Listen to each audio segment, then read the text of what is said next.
Shri Ram friends. आज हम इतिहास के सुनहरे पन्नों पर लिखी एक सुनहरी कहानी की बात करने जा रहे हैं, जिसके बारे में सुनते ही हर भारतीय को गर्व होगा। हम बात करेंगे उस टी शर्ट की जो निकाली और इतिहास बन गया। सौरव गांगुली महान क्रिकेटर, जब अंग्रेजों के घर में घुसकर अंग्रेजों को धूल चटा दी। हाँ, हम बात कर रहे हैं 13 जुलाई 2002 की, जब नेटवेस्ट ट्रॉफी फाइनल में इंग्लैंड के लॉर्ड्स के मैदान में मुंबई के वानखेड़े में हुई शर्मनाक हार का बदला लिया। 13 जुलाई को सिर्फ एक शर्ट हवा में नहीं लहराई थी, बल्कि हवा में लहराया था वो स्वाभिमान जो साल 2002 1 फरवरी से दादा सहित पूरे भारत के सीने में दफन था। दोस्तों, इस कहानी की शुरुआत हुई थी भारत इंग्लैंड की 5 एकदिवसीय मैचों की सीरीज के फाइनल के दौरान, जो मुंबई के वानखेड़े स्टेडियम में खेला जा रहा था, जहां भारतीय टीम को आखिरी ओवर की लास्ट 3 गेंदों पर जीत के लिए सिर्फ 2 रन की जरूरत थी और इंग्लैंड की ओर से आखिरी ओवर डाल रहे एंड्रयू फ्लिंटॉफ ने आखिरी 3 गेंदों पर 2 विकेट लेकर मुकाबला भारत से जीत लिया। लेकिन मैच यहां खत्म नहीं हुआ, बल्कि यहां से शुरू हुई स्वाभिमान की जंग की शुरुआत। फ्लिंटॉफ ने अपनी टी शर्ट निकालकर पूरे स्टेडियम के चक्कर लगाए और भारत की हार पर शर्मनाक कर देने वाला नंगा नाच किया। फ्लिंटॉफ की इस हरकत ने सभी भारतीयों के अंदर इसका बदला लेने की आग जला दी। लेकिन उस दिन पूरा स्टेडियम सुन्न था, सभी खिलाड़ी चुप थे, लेकिन बालकनी में खड़ा था भारतीय कप्तान सौरव गांगुली। उसने कुछ नहीं कहा, देखा और ये नजारा याद कर लिया। कई महीने बीत गए, लोग भूल गए, लेकिन दादा नहीं भूले। उन्होंने अपनी एक टीम बनाई जो मैदान पर लड़ती है, डटती है और पलटकर करारा जवाब देती है। दादा ने कसम खाई थी, उसने टी शर्ट उतारी थी, मैं भी उतारूंगा, पर तब जब मैं उसकी जमीन पर, उसके घर में और उसी की भीड़ के सामने उसे हराऊंगा। अब दिन था 13 जुलाई 2002, नेटवेस्ट ट्रॉफी फाइनल। फिर से भारत और इंग्लैंड आमने सामने और जगह थी क्रिकेट का मंदिर लॉर्ड्स, जहां अंग्रेजों का दबदबा था, जहां अंग्रेज पिछले 10 वर्षों से कोई भी मैच नहीं हारे थे, जहां स्टेडियम दर्शकों से चकाचक भरा हुआ था। लेकिन यहाँ किसको पता था कि आज इस महामुकाबले में भारत इतिहास रचने जा रहा है। ऐसा इतिहास जो भारत का सर गर्व से ऊंचा कर देगा।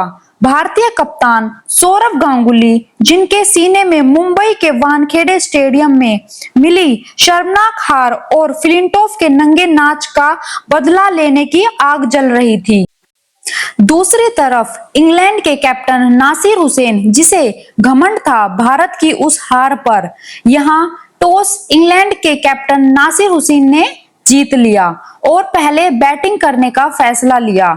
टॉस के दौरान इंग्लैंड के कप्तान के चेहरे पर मुंबई के वानखेड़े स्टेडियम में भारत को मिली हार का अहंकार झलक रहा था। वहीं दूसरी ओर भारतीय कप्तान के सीने में स्वाभिमान की आग जल रही थी, जो एंड्रयू फ्लिंटॉफ ने दादा सहित पूरे भारत को दी थी। इंग्लैंड की तरफ से ओपनिंग करने आए मार्कस ट्रेस्कोथिक और निक नाइट, वहीं भारतीय टीम की ओर से गेंदबाजी करने आए आशीष नेहरा। इसी बीच जब अपने कोटे का दूसरा ओवर और टीम का चौथा ओवर डालने आए जहीर खान ने ओवर की तीसरी ही गेंद पर इंग्लैंड के ओपनर बल्लेबाज निक नाइट को बोल्ड कर भारतीय टीम को बड़ी सफलता दिलाई। महज 20 रनों के स्कोर पर इंग्लैंड ने अपना पहला विकेट गंवा दिया। यहाँ सभी भारतीयों और भारतीय टीम को लगा कि वो अंग्रेजों के बल्लेबाजी खेमे को तहस नहस कर देंगे। इंग्लैंड का ओपनर बल्लेबाज निक नाइट मात्र 14 रनों के निजी स्कोर पर जहीर खान का शिकार बन पवेलियन लौट गया। 20 रनों के निजी स्कोर पर एक विकेट के पतन के बाद आया भारतीय टीम के लिए सबसे बड़ा दुश्मन, इंग्लैंड टीम का वो खिलाड़ी जिसका नाम था नासिर हुसैन। नासिर हुसैन न केवल इंग्लैंड टीम का कैप्टन था बल्कि इंग्लैंड टीम का एक अच्छा बैट्समैन भी था, जिसके आते ही पूरे स्टेडियम में एक ही आवाज गूंज रही थी, नासिर नासिर नासिर। की आवाज सुनकर बड़े ही जोश के साथ उसने ग्राउंड में एंट्री ली। अपनी इस ग्रैंड एंट्री के साथ जैसे ही वो मैदान पर आया, भारतीय टीम के दुश्मन इशारों ही इशारों में भारतीय गेंदबाजों को ये जता दिया कि वो कोई आम इंसान नहीं है, वो वह इंसान है जिसने भारत को अपनी कप्तानी के दौरान कई बड़े बड़े घाव दिए हैं। कुछ ऐसा ही इंग्लैंड के तीसरे नंबर पर बल्लेबाजी करने आए इंग्लैंड के कप्तान नासिर हुसैन ने इंग्लैंड के ओपनर मार्कस ट्रेस्कोथिक के साथ पहले संभलकर बल्लेबाजी करते हुए इंग्लैंड के स्कोर को 60 रनों के पार पहुंचाया। उसके बाद इन दोनों बल्लेबाजों ने लॉर्ड्स के मैदान पर भारतीय गेंदबाजों के ऊपर ऐसे कहर बरसाया कि भारत की गेंदबाजी पूरी तरह से विफल हो गई। मैदान का कोई कोना नहीं बचा जहां नासिर हुसैन और ट्रेस्कोथिक ने गेंद को ना भेजा हो। नासिर हुसैन और ट्रेस्कोथिक के धुआंधार बल्लेबाजी से लॉर्ड्स का पूरा ग्राउंड गूंज उठा था।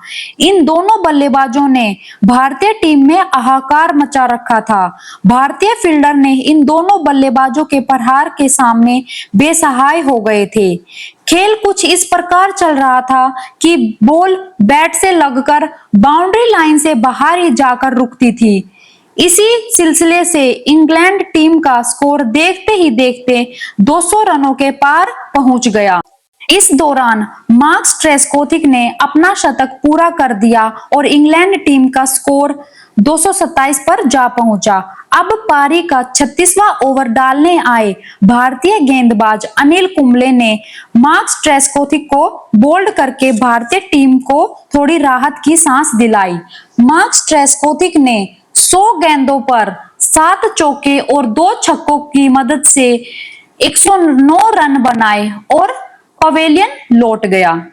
भारतीय टीम इसकी खुशी मना ही रही थी कि मैदान पर आए नासिर हुसैन से भी बड़े दुश्मन एंड्रयू फ्लिंटॉफ, जिसके दिए गए घाव सौरव गांगुली के सीने में नासूर बने हुए थे।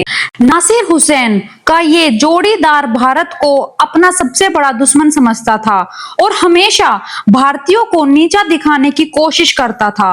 मार्कस ट्रेस्कोथिक को आउट करने के बाद भारतीय टीम के कैप्टन और उसकी टीम को लग रहा था कि अब मैच में वापसी की जा सकती है, लेकिन कहते हैं ना, जीत का असली मजा तभी आता है जब मुकाबला कड़ा हो। फ्लिंटॉफ ने नासिर हुसैन के साथ मिलकर भारतीय टीम के गेंदबाजों की धज्जियां उड़ा दी। क्या जहीर खान, क्या आशीष नेहरा, क्या हरभजन सिंह, क्या अनिल कुंबले, सभी को धो डाला। मानो ऐसा लग रहा था मैच एक तरफा चल रहा हो। सौरव गांगुली का कोई भी दांव पैंच नहीं चल रहा था। इस दौरान नासिर हुसैन ने पारी के 45वें ओवर में अपना शतक पूरा किया और टीम के स्कोर को 300 रनों के पार पहुंचा दिया। 48वां ओवर आया और पारी का स्कोर 312 रन था, तो आशीष नेहरा की गेंद पर नासिर हुसैन 115 रन के निजी स्कोर पर बोल्ड होकर पवेलियन चले गए, लेकिन तब तक उन्होंने अपने बल्ले का जादू चला दिया था और टीम को एक मजबूत स्थिति में पहुंचा दिया। हुसैन के 115 रन और मार्कस ट्रेस्कोथिक के शतक और फ्लिंटॉफ की 32 गेंदों पर 40 रनों की विस्फोटक पारी की बदौलत इंग्लैंड टीम ने भारत को 50 ओवर में 326 रनों का विशाल लक्ष्य दिया था। लॉर्ड्स के मैदान में अब तक का सबसे बड़ा स्कोर था।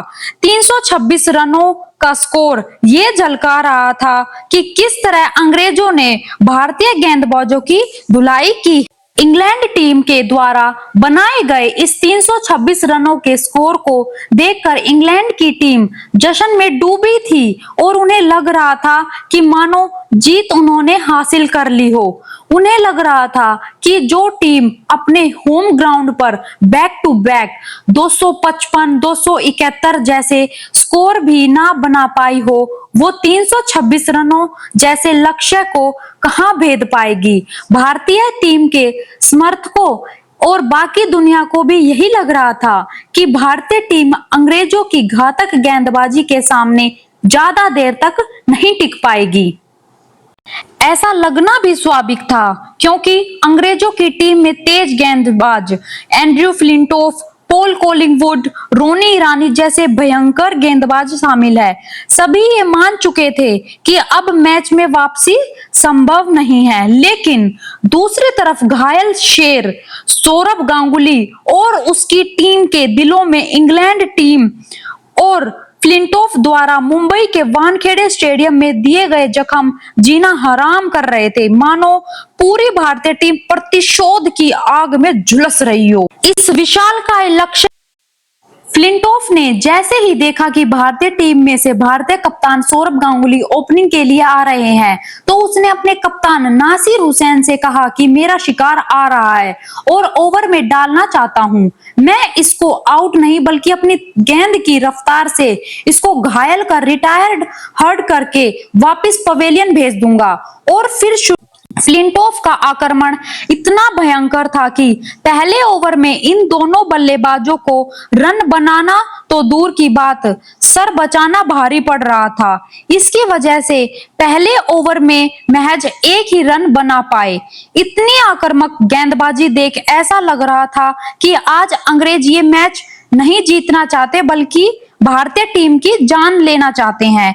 ऐसे में जब पहले ओवर की समाप्ति हुई तो सौरभ गांगुली ने कहा कि वीरू, आज जान जाए या रहे, लेकिन आज अंग्रेजों की इस जमीन पर अंग्रेजों को हराकर उससे सैकड़ों वर्षों और इनके द्वारा किए गए शर्मनाक घिनौनी हरकत जो इन्होंने हमारी सरजमीन पर की थी उसका बदला लेकर रहेंगे।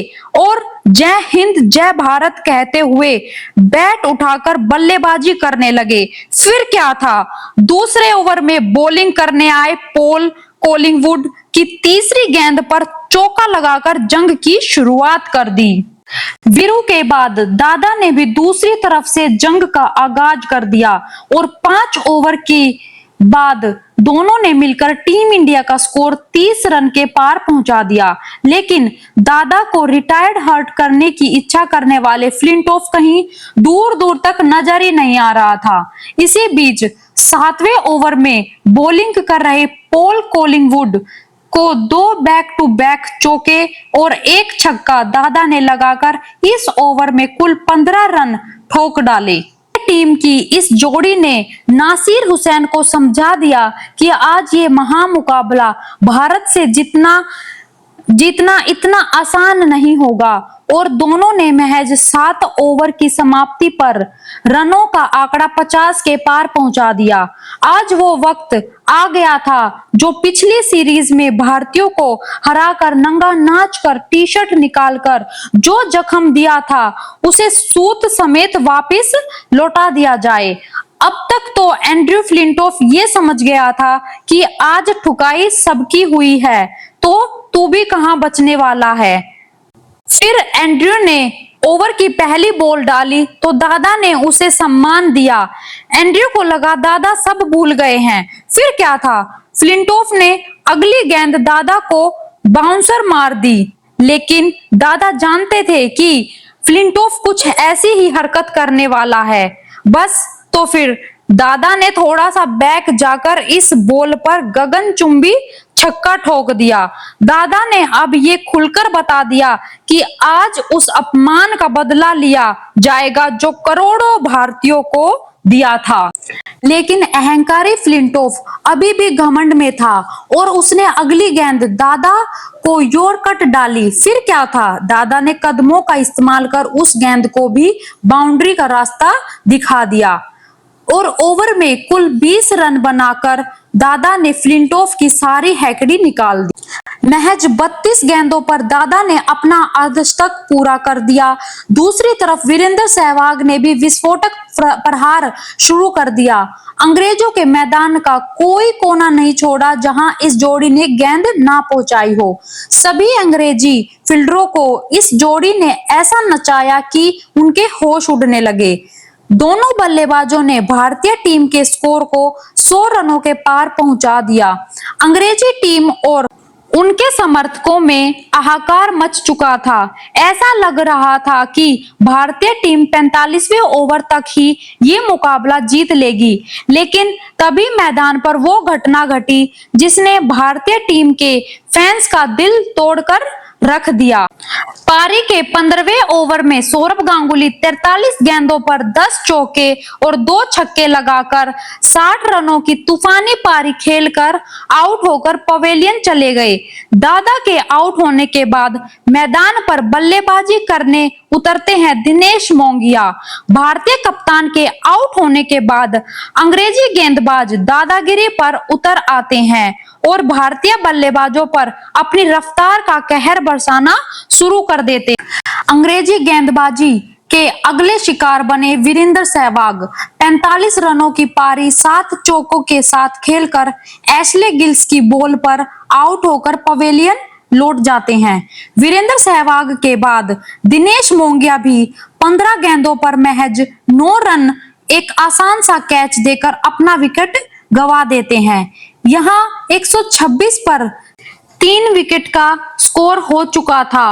अब भारत के पास बची थी सबसे बड़ी आस, सचिन तेंदुलकर और भारतीय टीम की दीवार कहे जाने वाले राहुल द्रविड़। लेकिन भारत की दीवार कहे जाने वाली यह दीवार मात्र 5 रन बनाकर ढह गई और दूसरी तरफ सचिन तेंदुलकर भी 19 गेंदों में 14 रन बनाकर बोल्ड होकर पवेलियन चले गए। जिस भारतीय टीम का स्कोर 14 ओवर की समाप्ति तक 106 बिना किसी नुकसान के था, अब वह उसी टीम का स्कोर जो सौरभ गांगुली के आउट हो जाने के बाद 20 ओवर की समाप्ति पर 146 पर 5 था। अंग्रेजी गेंदबाजों का कहर भारतीय बल्लेबाजों पर बरस रहा था। इस कहर के सामने भारतीय टीम की बल्लेबाजी ताश के पत्तों की तरह बिखर चुकी थी। एंड्रयू फ्लिंटॉफ, नासिर हुसैन और उनकी बाकी टीम समेत सभी को यही यकीन हो गया था कि अब भारतीय टीम को अगर ऊपर से भगवान भी आ जाए तो बचा नहीं पाएगा। दूसरी तरफ ऐसा लग रहा था कि भारतीय टीम सिर्फ अपनी लाज बचाने के लिए खेल रही है। सभी भारतीय समर्थक मायूस हो चुके थे और मान बैठे थे कि अब कुछ नहीं हो सकता। भारतीय टीम के 5 खिलाड़ियों के आउट होने के बाद अब मैदान पर आ चुके थे युवा प्लेयर युवराज सिंह और मोहम्मद कैफ और अभी भी यहां से जीत के लिए 180 गेंदों पर 180 रनों की आवश्यकता थी और मैदान पर थी वो जोड़ी जिसे मैदान पर कदम रखे कुछ ही समय हुआ था। ये सब देख भारतीय कप्तान सौरभ गांगुली अपने सबर का बांध रोक नहीं पाए और पानी भरी आंखों से मोहम्मद कैफ और युवराज सिंह से बोले कि मेरे देश के युवाओं, अब तुम्हारे हाथ में है अपने देश का स्वाभिमान, जाओ और फतेह हासिल करके आओ। दादा की आंखों में पानी देख दोनों युवाओं ने फैसला किया कि आज हर हालत में हमें जीत का सेहरा सजाकर भारतीय टीम और करोड़ों भारतीयों के साथ हुए अपमान का हिसाब किताब चुकता करना ही है और बोले जान जाए तो जाए पर वतन पर आँच ना आए। ऐसी तमन्ना लेकर जब युवराज सिंह और मोहम्मद कैफ मैदान पर आए तो उन्होंने पहले पारी को संभालते हुए भारतीय टीम के स्कोर को 200 रनों के पार पहुंचाया और उसके बाद इन दोनों युवा बल्लेबाजों ने अंग्रेजी टीम के तेज गेंदबाजों का सामना कुछ इस कदर करने लगे जैसे एक योद्धा जिसके मन में ना मरने का भय है और ना मारने का डर, बस जीत की धुन बंधी है। इन दोनों खिलाड़ियों ने भारतीय टीम को फिर से मैदान पर उठा दिया और अंग्रेजी गेंदबाजों की ऐसी धज्जियां उड़ाई कि जान बचानी भारी हो गई। एक तरफ अंग्रेजों की घातक गेंदबाजी का आक्रमण, दूसरी तरफ इन गोरों की इस तूफानी पारी का जवाब भारतीय टीम के ये दोनों युवा बल्लेबाज दे रहे थे, तो इसे देख ये लग रहा था कि मानो इस लॉर्ड्स के महासंग्राम में कोई क्रिकेट मैच नहीं बल्कि कोई जंग चल रही हो। अब मैदान का कोई भी कोना नहीं बचा था जहां इन दोनों खिलाड़ियों ने बॉल को ना पहुंचाया हो।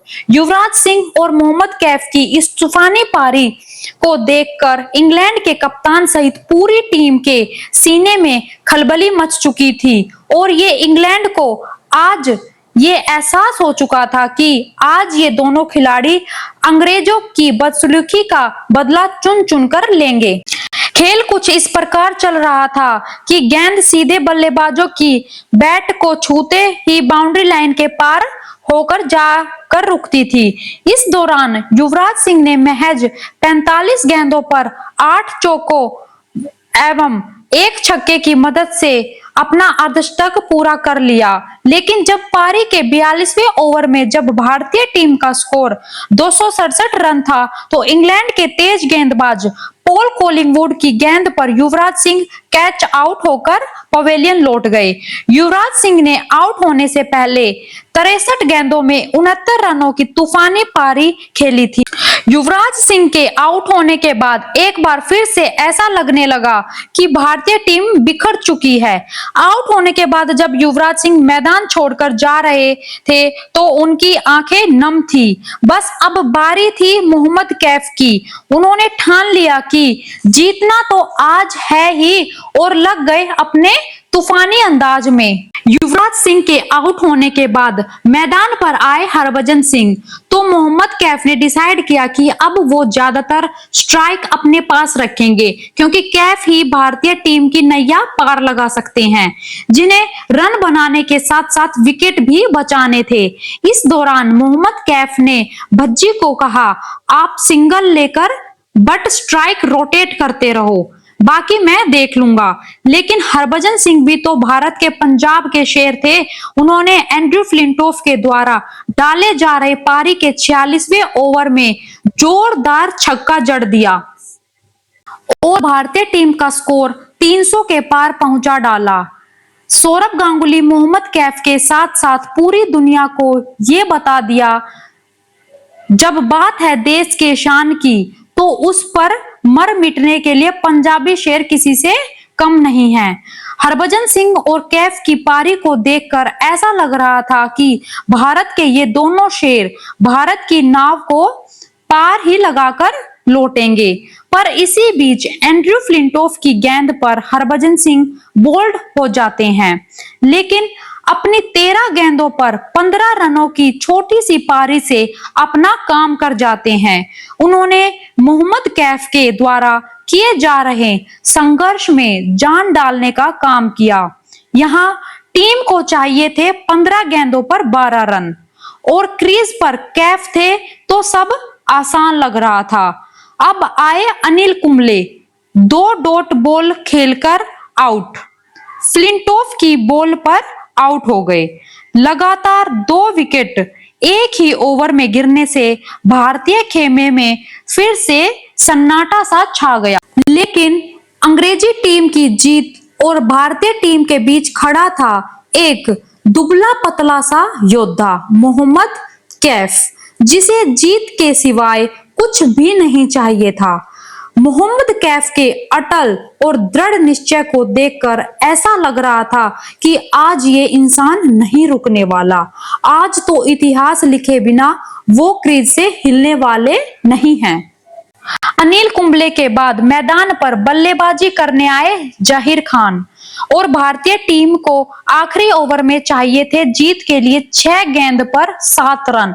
ऐसे में इंग्लैंड के कप्तान नासिर हुसैन पारी का लास्ट ओवर पॉल कॉलिंगवुड से कराना चाहते थे, लेकिन घमंडी एंड्रयू फ्लिंटॉफ अपने कप्तान से लड़ बैठा और बोला, अंतिम ओवर मैं करूंगा, आज मैं इस कैफ को अपनी जानलेवा बॉलिंग से ध्वस्त कर दूंगा। अब पारी का अंतिम ओवर लेकर आता है फ्लिंटॉफ और सामने थे मोहम्मद कैफ।